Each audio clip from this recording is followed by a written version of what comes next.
As part of the 400th anniversary events for the founding of Pear Tree Church, we wanted to look at all the religious changes that went on in the 16th and 17th century. And so we had a study day which was focusing on that, and one of the speakers was Roger Ottewill, and he was talking about the other church on the green. This one is the United Reformed Church, and so he's going to be telling us how that came to be on Pear Tree Green.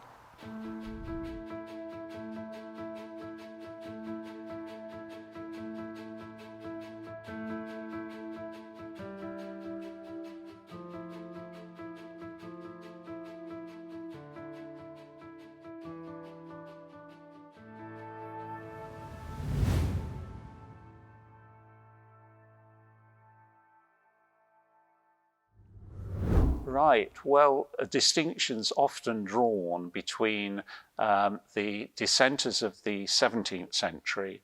All the dissenters were Protestant Christians who were in one way or another estranged from the Church of England. And in the 17th century, a number of groups emerged through the Civil War period and the period after that. Baptists, Presbyterians, Quakers, and of particular relevance for us here, what were known as independents. And then in the 18th century, they were known as the Old Dissent. In the 18th century, the New Dissent were essentially the Methodists. And in the 19th century, many of these groups began to fragment. There was a proliferation. Particularly, you can see this with the Methodists, who split a number of different ways between the Wesleyan Methodists and the Primitive Methodists and the Bible Christians. And the term that would be used for most of them in the 19th century is evangelical. They all subscribed to the basic tenets of what was known as evangelicalism. But for our purposes, the most significant factor is that they were distinctive from the Church of England. And the word dissent gradually fell out of use in the 19th century to be replaced by nonconformist, and then later free church.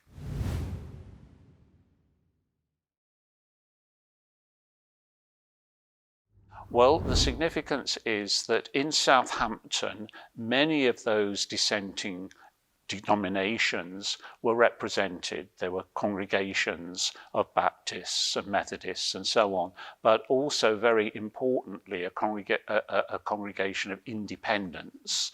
And the most significant church in Southampton for the independents was known as Above Bar Independent Church. And Above Bar was very much involved in evangelizing in the surrounding area. And in the early 19th century, they were responsible for establishing what was known as a cause or congregation in Itchen Ferry. And it's from that this church ultimately sprang. Over the 19th century, the term independent gradually got superseded by the word congregational. And that was meant to reflect the fact that the congregation, as it were, was in charge, played an important part in the running of the church. Strictly, it was the members, but the members made up the largest contingent of the congregation usually. And it was the members who made important decisions, the most significant of which was who was going to be the minister. So unlike in the Anglican church, where, as it were, the priest was almost imposed upon the local church, in independent churches, congregational churches, it was the members who decided. And when a vacancy arose, a number of candidates would come along to preach with a view to that particular pastorate. and the members could decide and chew over and ultimately make the decision as to who the minister would be. The other significant thing, particularly, is the notion of spontaneity and simplicity in worship. That rather than having a formal liturgy, as you'd have in the Church of England with set prayers and so on, extempore prayers were a very important part of worship. But more than anything else, the sermon was the focal point of the service. And although they had sacraments like Holy Communion, I would suggest that the sermon was ultimately of greater importance. Some might disagree with that, but certainly the high point of every service, the thing that was anticipated most, was the sermon.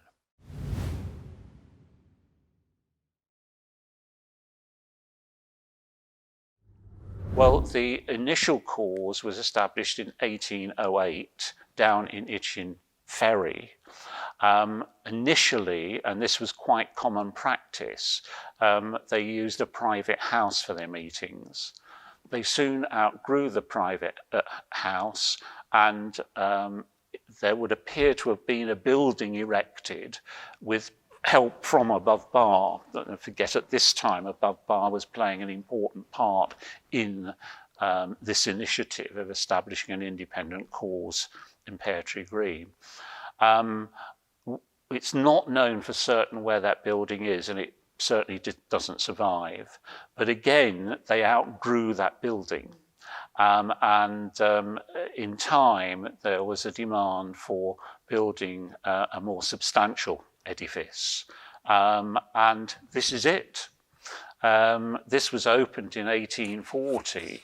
I won't say to considerable fanfare, but it did get a recognition in the press, which I think is significant in its own right. And if I may, I'd just like to read you what the press report from the Hampshire Telegraph had to say about that particular episode in the life of this congregation. So, on Wednesday last, an extremely neat and elegant structure recently erected at Pear Tree Green was opened as a chapel for worshippers of the independent denomination. The Reverend Thomas Adkins of Southampton, and he was minister of Above Bar Independent Church, delivered an eloquent and impressive sermon in the morning. And in the evening, the Reverend J. Reynolds of Romsey occupied the pulpit. The weather was boisterous in the extreme, which prevented a large attendance. And then it goes on, the little structure rears its head opposite the ancient church on Pear Tree Green, the church that was consecrated in 1620, of course, and has been erected by voluntary contribution. So it was very much fundraising at the local grassroots level to pay for the church. Under it are commodious schoolrooms for boys and girls, which we heartily hope will be filled by aspirants after knowledge. The design reflects great credit on the architect, Mr. Hines of Southampton, who has at once combined neatness, elegance, and accommodation.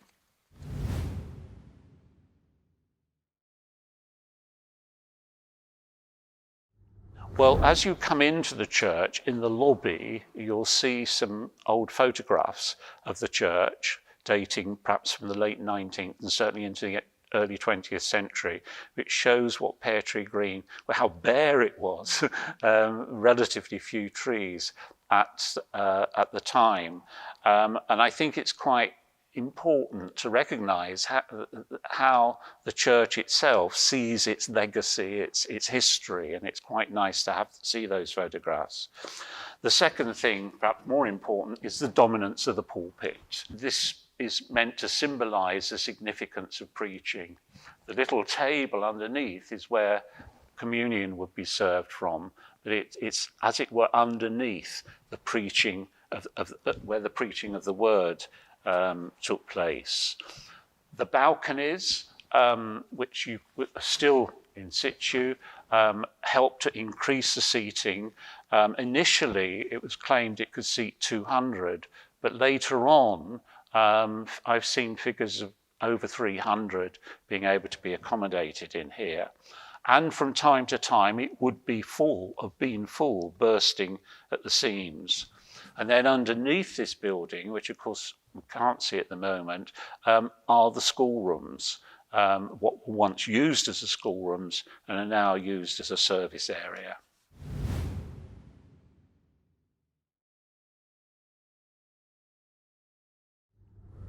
In theory, the members, as I said earlier, played the part in running the church, but they would, from each year, or possibly every 3 years, would elect deacons, and the deacons were the leading members from a lay perspective. And they would, in a sense, share responsibility for running the church with the clergy, with the ministers. And the ministers would be probably generally deferred to if there are issues of disagreement. And sometimes in these churches, not here as far as I'm aware, but in some independent churches, there could be a parting of the way, an acrimonious parting of the ways, when the minister and the deacons didn't see eye to eye. It is interesting that there is a list of ministers in the vestry, and the one gap, that there's nobody shown for 1851 to 1860. And it was during those years that Richard Lashley was minister here. And his omission is surprising because he played a vital part in re-energizing the church when it was at a low ebb in the late 1840s. And in his 10 years or so that he was in charge, he really got the church back into a very thriving state when he left it, both numerically and with the numbers of children in the Sunday school and so on. And he was so respected that a large sum of money was collected for him when he announced that he was going to leave. And in fact, he went off with the Colonial Missionary Society to New Zealand, where he remained for the rest of his life. And he was a renowned artist, and in New Zealand, his work in that sphere is recognised. Why he's not on the board, whether it was an oversight, I can't imagine it was a deliberate omission, because, as I say, he seems to have been very well respected and highly regarded.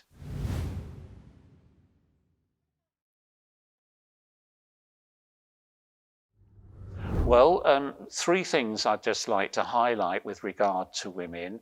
One is that in the very early days, when going back to 1808, there was a Mrs. Skeets in Itchen Ferry who let her house become the base for holding services. I suppose in many ways she'd be recognised as the first lady to really make an impact on the life of the church. I think it's important to recognise the role of women in independent churches, because in the Anglican Church they tended to be very much out of sight. That's perhaps a not fair way of putting it, but having a less dominant position. But a second contribution of women was very much the support that the wives of ministers provided their husbands. I've done quite a lot of research on this in relation to not just this church, but many others, and the way that husbands were fulsome in the praise of the support, emotional support, practical support that their wives provided. And it's very noticeable that one of the ministers here, the Reverend Gamble, his wife is recognised, his wife's named Hannah, and there is a memorial to her, which I think I'd be right in saying is quite an unusual feature to have from 1894 in this particular case. His wife died while he was minister here between 1888 and 1898.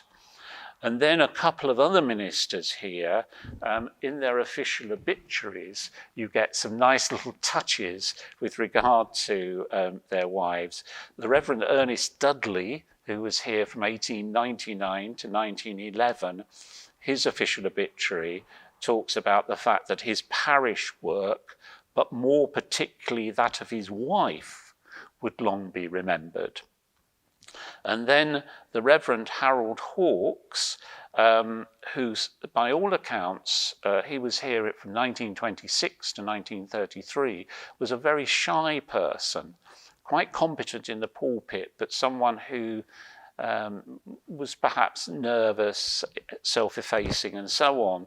And in his obituary, it says it was fortunate that he met and married Laura Tucker, who was a pillar of support throughout his ministry. And I like those little touches, that acknowledgement being given to the role that wives were playing. And then finally, a lot of the day-to-day work of the church, like the singing and music, fundraising, and in children's work, women were very much to the fore. And without the contribution of those women, I think the church would not have been as successful as it was. Sadly, today, the numbers are relatively small here, but if you go back to the 1920s and so on, the number of members was well over 100. And the numbers of children in the Sunday school, again, we'd be talking about hundreds. So a very thriving church.